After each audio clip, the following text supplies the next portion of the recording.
fascinating behind-the-scenes look at some winter warriors preparing for wars of the future. As President Trump vows to pull back troops from the Middle East, the Pentagon is shifting focus to colder and more rugged environments. Now Congress is making a major investment in an elite training school to prepare our troops to fight there. Our Devin Dwyer reports from Vermont. Nearly 50 years after the end of jungle combat in Vietnam and decades of hot, sandy battles in the Middle East, the Pentagon says frozen mountainous terrain is the next big test for America's military.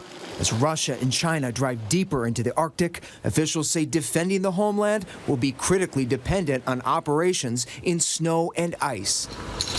To see how the military's preparing, we took a trip to the Army's Mountain Warfare School in northern Vermont, where every year hundreds of soldiers, officers, and enlisted learn to become winter warriors in the most extreme conditions. Just to see them train, we needed to borrow a range of equipment to stay safe in treacherous terrain. Boots with crampons, ice axes, for, again, safety and mobility, and mittens with a trigger finger in order to fire a weapon. The principles of layering so it doesn't restrict movement, and that also we want to prevent overheating. First Sergeant Max Rooney, who outfits the soldiers, says the most important lesson is how to survive the cold. This lives in our rucksack in a dry bag. This is the waffle top. This is the essential outdoor weather gear for that. Yes, that's the closest thing to a hug that the Army can give you. Major, thanks for having us. We met Commander Stephen Gagner, a veteran of the wars in Iraq and Afghanistan who runs the school, to join a squad preparing for its final test in the basic mountain course. There you go. He gave us a lift to base camp in this, a SUSV, designed during the Cold War to transport small Army units across heavy snow and ice. Why is this winter training so important right now? Just surviving the environment is often the hardest part. We arrived to find 6 soldiers from all over the country breaking down their camp after a night sleeping on ice under a plastic tent. Where are you guys from? Washington State. Washington State? From Maine. Maine? Maine. Rhode Island. Anybody from a warm weather state? Florida. Florida. We got the Florida guys over here.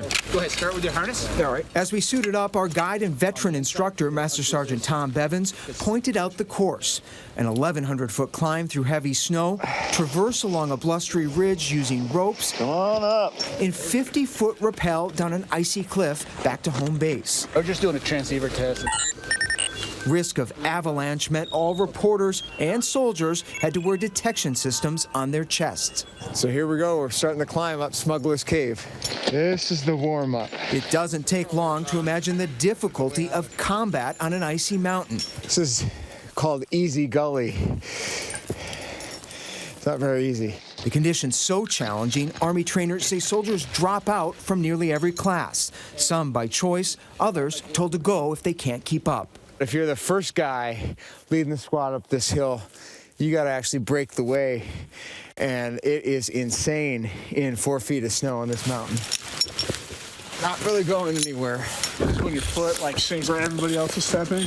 Along the ridge, soldiers wearing 40-pound packs clip their safety harnesses onto a fixed rope to make the traverse. Right now, the students are moving on a complex fixed rope, and one soldier will move up at a time. It's a path traveled by Army soldiers who've trained here for almost 40 years, along with members of every military branch, including the elite Navy SEALs. Good. All right, you can swing down into position. The final challenge, a harrowing rappel down a frozen cascade. All right. Don't fight gravity. Holy, giving way to a rocky cliff. this is pretty intense. Whoa. Then nothing but air. Yeah. A skill graduates of the school told us proved valuable in the mountains of Afghanistan. And we're back. Back on the ground, I caught up with First Sergeant Rooney. How we do? This is our first time. You guys have been coming down this thing for years. You did fantastic. What do you think the odds are that America's enemies are doing training like this, or at least have these skills? I would almost guarantee it. The soldiers are careful to talk about who they might have to fight. Good morning, everyone. But the Pentagon's leadership has been blunt. We are now in an era of great power competition. Our principal challenges are China, then Russia. The Russian, Chinese, and North Korean militaries regularly conduct winter training in harsh conditions. As ABC News saw firsthand a few years ago, Russia is flaunting its military expansion into the Arctic, staking claim on tundra that's become strategically important due to climate change. Why'd you come up here? Why'd you do it? I wanted to take this training and bring it back to my unit to be able to facilitate us moving through this type of terrain. What was the hardest part about going through this course? I would say the cold weather. Everything is more difficult in the winter. Congress and President Trump are making a major investment in those skills, approving $30 million late last year to construct a new facility and expand training. At the school's barracks, soldiers cram the dated hallways and bunk rooms. Equipment drying takes over classrooms, and practice stations for clips and knots are bolted to the wall. The wait list to enroll now exceeds 160% of the school's capacity. On a recent visit, then Army Secretary Mark Esper cast a spotlight on winter training, climbing the ice, meeting with the instructors, and touting the importance of the lessons taught here. I noticed this letter from Mark Esper shortly after his visit. This is March 25th, 2019. This line stood out to me. He says, your mission is a unique one that will prove critical in the future.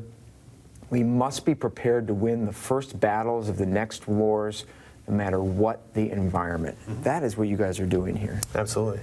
We train soldiers to fight and win, be more mobile, lethal, and survive any environment that they come into contact in. In short, a boot camp for problem solving and resilience for winter warfare and beyond. For ABC News Live, I'm Devin Dwyer at the Army Mountain Warfare School in Jericho, Vermont. Devin Dwyer with some impressive stamina there. Hi everyone, George Stephanopoulos here. Thanks for checking out the ABC News YouTube channel. If you'd like to get more videos, show highlights, and watch live event coverage, click on the right over here to subscribe to our channel, and don't forget to download the ABC News app for breaking news alerts. Thanks for watching.